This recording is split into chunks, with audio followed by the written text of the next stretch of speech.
Hi friends, welcome back to my channel. మనం last వీడియోలో Raja Saab solo release గురించి మాట్లాడాం. ఈ వీడియోలో మనం ఎందుకు జననాయకన్ 9th రిలీజ్ అవ్వకుండా ఎందుకు పోస్ట్పాన్ చేశారనేది ఈ వీడియోలో మనం డిస్కస్ చేద్దాం. అండ్ ఈ యొక్క టాపిక్ అయితే అసలు తమిళనాడులో ఫుల్ హాట్ ట్రెండింగ్గా ఉంది. అసలు ఎందుకనేది నేను పాయింట్ టు పాయింట్ చెప్తాను ఈ వీడియోలో. ఫస్ట్, జననాయకన్ టీమ్ అంటే ప్రొడక్షన్ హౌస్ వాళ్ళు సెన్సార్ సర్టిఫికేట్ కోసం CBFC central board of film certification అంటే మనకి ప్రతి సినిమా రిలీజ్ అవ్వకముందు ఒక సర్టిఫికేషన్ అనేది ఇష్యూ చేస్తారు. సెంట్రల్ బోర్డ్ వాళ్ళు సెన్సార్ సర్టిఫికేట్ అంటాం మనం. అది మన జననాయకన్ ప్రొడక్షన్ హౌస్ వాళ్ళు డిసెంబర్ 22nd అప్రోచ్ అయ్యారన్నమాట. వాళ్ళు డిసెంబర్ 19th అప్రోచ్ అయ్యారు. బోర్డ్ మెంబర్స్ 5 మెంబర్స్ వచ్చి ఆ మూవీని చూసి దాని తర్వాత సజెషన్ ఇచ్చారు. ఇలా సమ్ కట్స్ అంటే వైలెన్స్ ఉంటే ఆ సీన్స్ కట్ చేయమని చెప్తారు కదా, అలాగా ఈ సినిమాకి 27 కట్స్ అనేది ఇచ్చారు. దాన్ని ఒప్పుకొని ప్రొడక్షన్ హౌస్ వాళ్ళు దాన్ని 27 కట్స్ అన్నీ చేసి మన బోర్డు వాళ్ళకి 22nd చూపించారనమాట.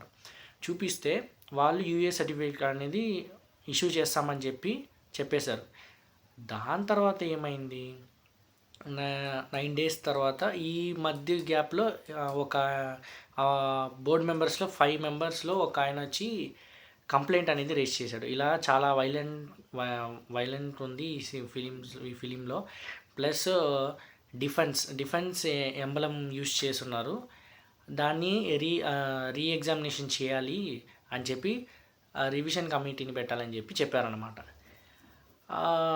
అది ఏమైంది, చైర్మన్కి ఆయన కంప్లైంట్ చేశారు. దానివల్ల సెన్సార్ సర్టిఫికేషన్ అనేది ఆగింది.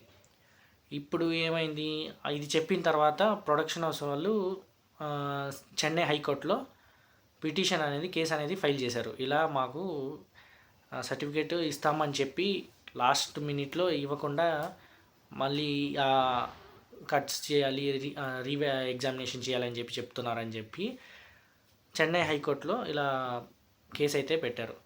ఆ హియరింగ్ అయితే ఆ రోజు 2:30కి ఆ టైంకి హియరింగ్ అనేది వచ్చింది. జడ్జు 2 సైడ్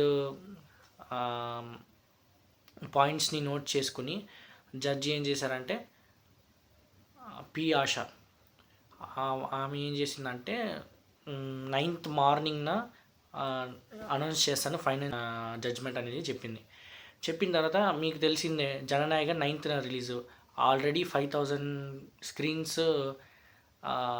స్క్రీన్స్లో వేసేసారు. ప్లస్ టికెట్స్ బుక్ అయిపోయినాయి, చాలా చోట్ల బుక్ అయిపోయినాయి టికెట్స్. ఈరోజే ఒక పోస్టర్ అయితే వచ్చింది, 4,50,000 టికెట్స్ వచ్చి రీఫండ్ అయినా అనమాట, క్యాన్సిల్ అవ్వడం వల్ల సినిమా.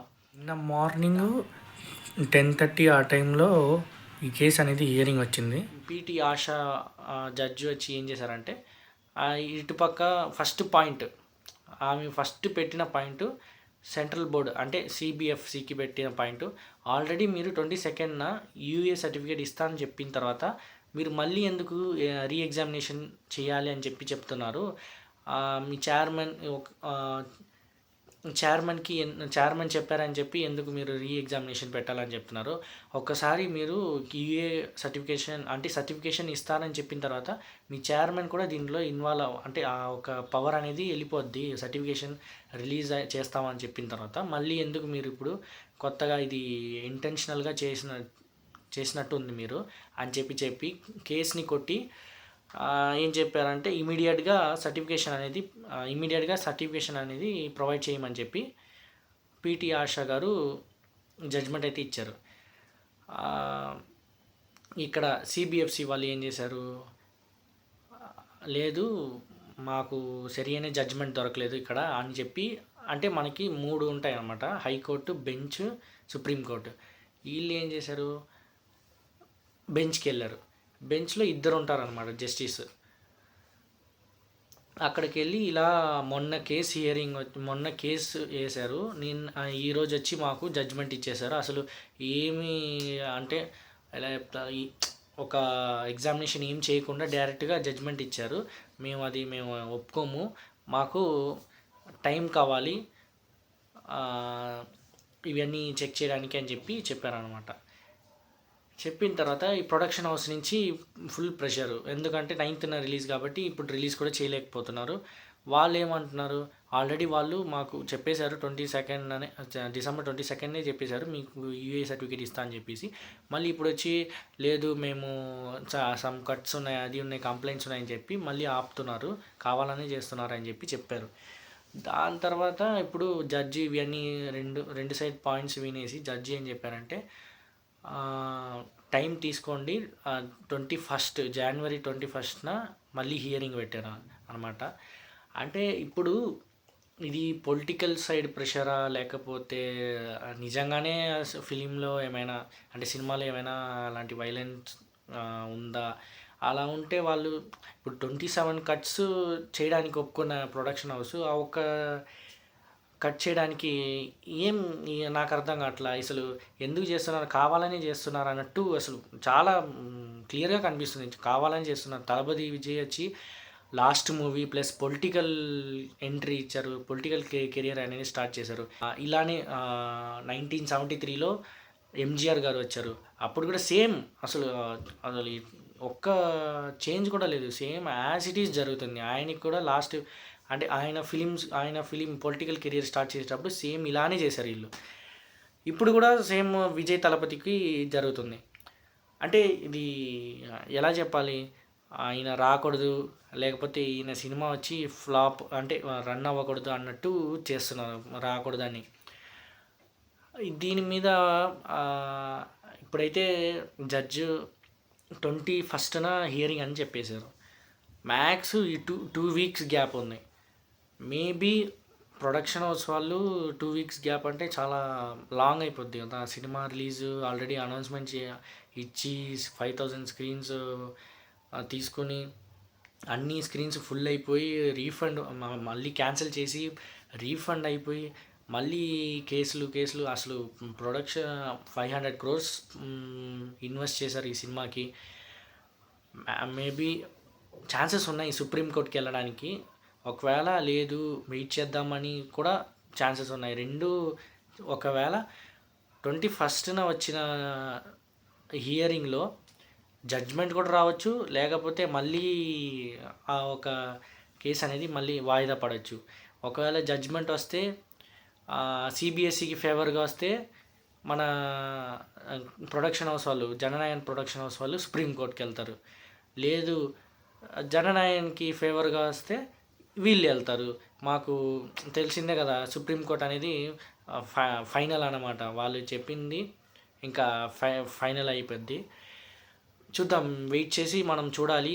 ఇది ఇష్యూ అనమాట తమిళనాడులో. మెయిన్ జననాయకన్ ఇష్యూ అయితే ఇదే. చాలామంది ఫ్యాన్స్ వచ్చి పొంగల్ వస్తేనే తలపతి పొంగల్ అని చెప్పి, ఎందుకంటే ఒక పొంగల్ వచ్చినప్పుడు, దీవాళి వచ్చినప్పుడు ఆయన సినిమా రిలీజ్ అయితే అసలు ఒక బూస్ట్ ఉంటుంది, థియేటర్ ఓనర్స్ కానీ డిస్ట్రిబ్యూటర్స్ కానీ మంచి బూస్ట్ ఉంటుంది. మ్యాక్స్ తమిళనాడులో మీరు చూస్తే ఏ థియేటర్ ఓనర్ దగ్గరికైనా మీరు వెళ్ళి అడిగినా కూడా వాళ్ళు ఏమంటారంటే, మాకు విజయ్ తలపతి ఫిలిం వస్తేనే మాకు కొంచెమైనా రెవెన్యూ అంటే ప్రాఫిట్ అనేది మేము చూస్తాము, మిగతా ఏ సినిమా మేము చూడలేము.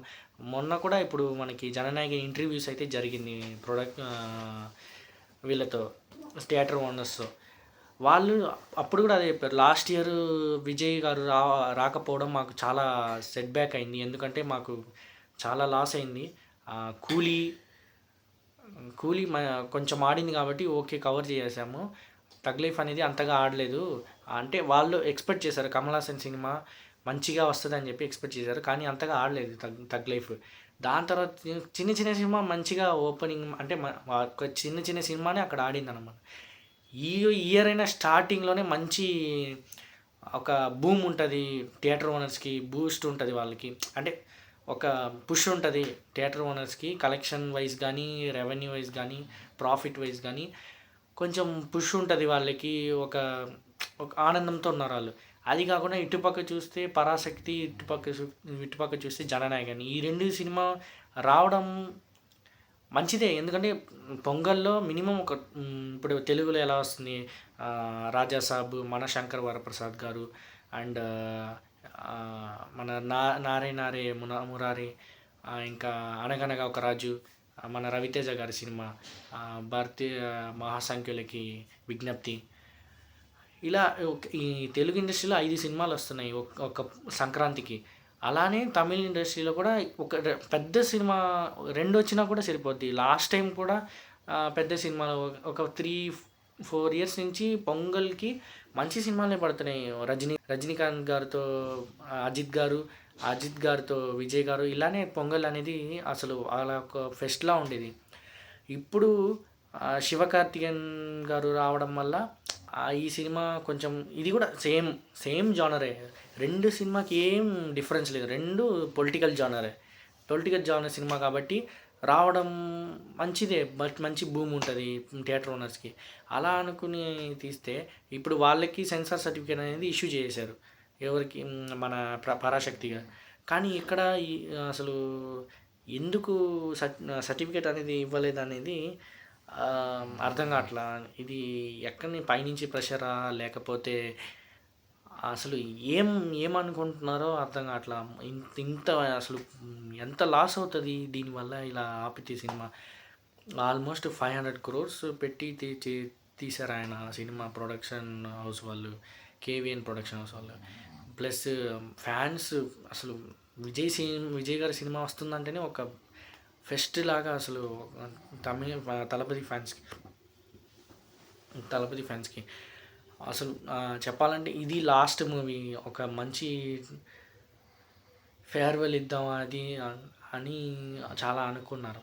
కానీ ఇప్పుడు అది జరగకపోవడం అనేది కొంచెం బాధగానే ఉంది యాజ్ ఏ తలపతి ఫ్యాన్గా. నార్మల్గా తలపతి అంటే అది ఒక ఎలా చెప్పాలి, ఒక ఎమోషన్ అన్నమాట. విజయ్ గారి సినిమా వస్తుందంటే చూద్దాం. మేబీ ఏం జరుగుతుందని చెప్పి వెయిట్ చేసి చూడాలి మనం. ఇటు 21st మనకి తెలుస్తుంది. మేబీ ఇప్పుడు ప్రొడక్షన్ హౌస్ వాళ్ళు పుష్ చేద్దాం, సినిమాని ముందుకి తీసుకొద్దామని చెప్పి రావాలి ఈ సంక్రాంతికి రావాలి అనుకుంటే మేబీ సుప్రీంకోర్టుకి పోవడానికి ఛాన్సెస్ ఎక్కువ ఉంది. లేదు లేట్గానే రిలీజ్ చేద్దాం ఎందుకు అని చెప్పి అనుకుంటే మేబీ వీళ్ళ జడ్జ్మెంట్ 21st వినేసి ఒకవేళ వాళ్ళకి ఫేవర్గా వస్తే దాన్ని బట్టి అంటే ఒక డిసిషన్ అయితే తీసుకుంటారు. సిబిఎఫ్సి వాళ్ళు కానీ ప్రొడక్షన్ హౌస్ వాళ్ళు కానీ. నా ప్రిడిక్షన్ ప్రకారం మేబీ ఫిబ్రవరి ఈ మిడ్లో రావచ్చు సినిమా అయితే జననాయకుడు నా ప్రిడిక్షన్ ప్రకారం. ఎందుకంటే ఇప్పుడు మనకి వస్తే మంచి డేట్ కూడా ఉంది మనకి. జనవరి 26th మండే వస్తుంది కాబట్టి మేబీ ఆ డేట్ కూడా ఫిక్స్ చేయొచ్చు. 26th అంటే 25th, 24th, 22nd Thursday 22nd రావడానికి కూడా హై ఛాన్సెస్ ఉంది. ఒకవేళ ఇప్పుడు 21st కదా హియరింగ్, చూద్దాం. మ్యాక్స్ ఫిబ్రవరి మిడ్లోనే సినిమా అయితే రిలీజ్ అవుతుందని నా గెస్. చూద్దాం ఏం జరుగుతుందని చెప్పి. ఇది ఫ్రెండ్స్ ఈరోజు హాట్ టాపిక్ అయితే. తమిళనాడులో అసలు పొద్దున్నుంచి ఫుల్ ట్రెండింగ్ ఉన్న టాపిక్ ఇది. అంటే కేసు మీద కేసు పడుతూనే ట్విస్టుల మీద ట్విస్టులు అంటారు కదా, అలా ట్విస్టుల మీద ట్విస్ట్ పడుతూనే ఉంది ఈ సినిమా మీద, జననాయకన్ మీద. మనం వెయిట్ చేసి చూద్దాము. 21st మనకి హియరింగ్ ఉంటుంది అన్నమాట. జననాయకన్ ఫైనల్ జడ్జ్మెంట్ కానీ లేకపోతే దాని గురించి డిస్కషన్ కానీ నెక్స్ట్ హియరింగ్ కానీ అలా వెళ్తూనే ఉంటుంది ఈ యొక్క ప్రాసెస్ అయితే. ఒకవేళ 21st జడ్జ్మెంట్ వచ్చేసిందంటే ఆ జడ్జ్మెంట్ని బట్టి ఈ ఇద్దరి దగ్గర అంటే ఇటుపక్క రియాక్షన్ మనం చూడాలి ఎలా ఉంటుందని చెప్పి. ఇది ఫ్రెండ్స్ మనకి ఈరోజైతే తలపతి ఫ్యాన్ నాకు వచ్చి కొంచెం బాధగానే ఉంది సినిమా రాకపోవడం. చాలా ఇదిగా వెయిట్ చేస్తూ ఉన్నాను నేను సినిమాకి వెళ్ళాలని చెప్పి. లాస్ట్కి సినిమానే రాలేదు. ఓకే ఫ్రెండ్స్, ఈ వీడియో మీకు నచ్చితే లైక్ అండ్ సబ్స్క్రైబ్ చేయండి. నెక్స్ట్ వీడియోలో కలుస్తాను మిమ్మల్ని. బాయ్.